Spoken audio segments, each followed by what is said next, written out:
Selamat pagi anak-anak. Bagaimana kabar kalian hari ini? Semoga kalian di rumah dalam keadaan baik-baik saja ya. Hari ini kita kembali belajar bahasa Indonesia, yaitu tentang kesimpulan, pertanyaan pada teks bacaan, dan hasil pengamatan.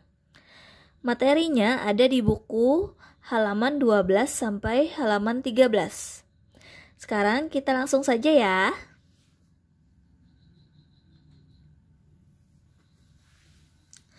Kesimpulan.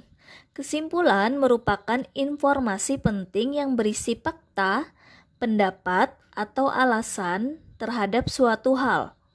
Berdasarkan Kamus Besar Bahasa Indonesia atau KBBI, kesimpulan adalah rangkuman pendapat terakhir berdasarkan sebuah uraian atau keputusan yang diperoleh berdasarkan pengamatan atau diskusi. Adapun simpulan adalah hasil dari menyimpulkan atau kesimpulan. Nah, langkah-langkah berikut untuk menentukan simpulan dari sebuah paragraf. Yang A, perhatikan kalimat pertama atau terakhir. Jika mencerminkan gagasan utama dari paragraf, kalimat tersebut merupakan simpulan dari paragraf. Yang B, jika kalimat pertama atau kalimat terakhir tidak mencerminkan gagasan utama paragraf tersebut, carilah kata-kata kunci pada setiap kalimatnya. Yang C, kamu juga dapat mengetahui simpulan dengan mencari tahu apa yang dibicarakan dalam paragraf tersebut.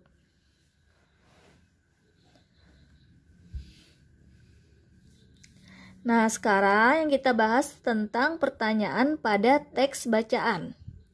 Pertanyaan pada teks bacaan dibuat untuk mengetahui apakah seseorang telah memahami isi dari bacaan tersebut. Beberapa jenis pertanyaan yang dapat dibuat berdasarkan sebuah teks bacaan sebagai berikut. Yang A, pertanyaan pemahaman, yaitu pertanyaan yang jawabannya bersifat pemahaman dengan kata-kata sendiri. Pertanyaan jenis ini menggunakan kata-kata jelaskan, uraikan, dan bandingkan. Yang B, pertanyaan pengetahuan, yaitu pertanyaan yang menuntut siswa dapat menghubungkan apa yang dibaca dengan pengetahuan yang mereka miliki.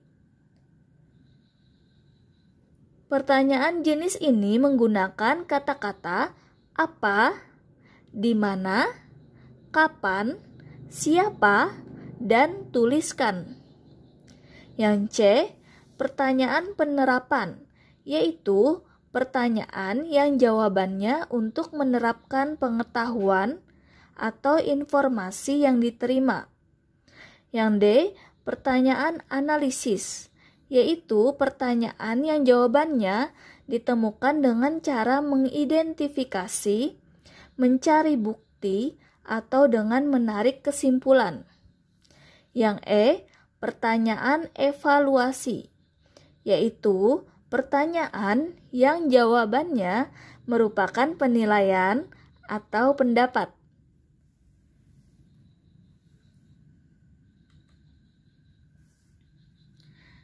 Nah, sekarang yang kita bahas adalah hasil pengamatan. Hasil pengamatan tentang suatu hal dapat disampaikan secara lisan maupun tertulis. Secara tertulis, laporan hasil pengamatan dapat dibuat dalam bentuk karangan deskripsi. Sedangkan laporan lisan dapat dibuat dalam bentuk presentasi.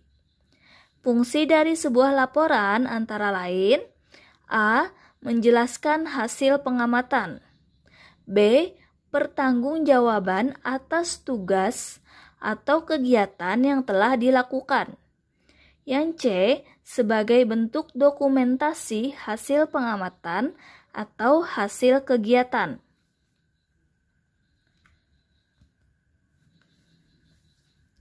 Hal-hal yang harus diperhatikan saat membuat laporan hasil pengamatan sebagai berikut. Yang A, buatlah judul laporan sesuai dengan pengamatan yang ingin dilakukan. B, tulislah langkah-langkah dari kegiatan pengamatan. C, tulislah laporan dengan bahasa Indonesia yang baik dan jelas. D, sajikan laporan berdasarkan fakta sesuai dengan apa yang kamu amati.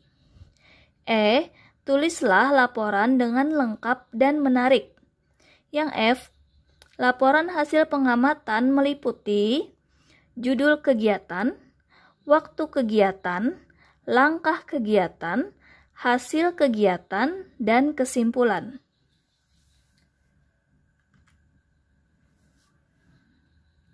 Nah, untuk tugas kalian hari ini, yang pertama, apakah yang dimaksud dengan kesimpulan? Yang kedua, apakah tujuan dibuatnya pertanyaan?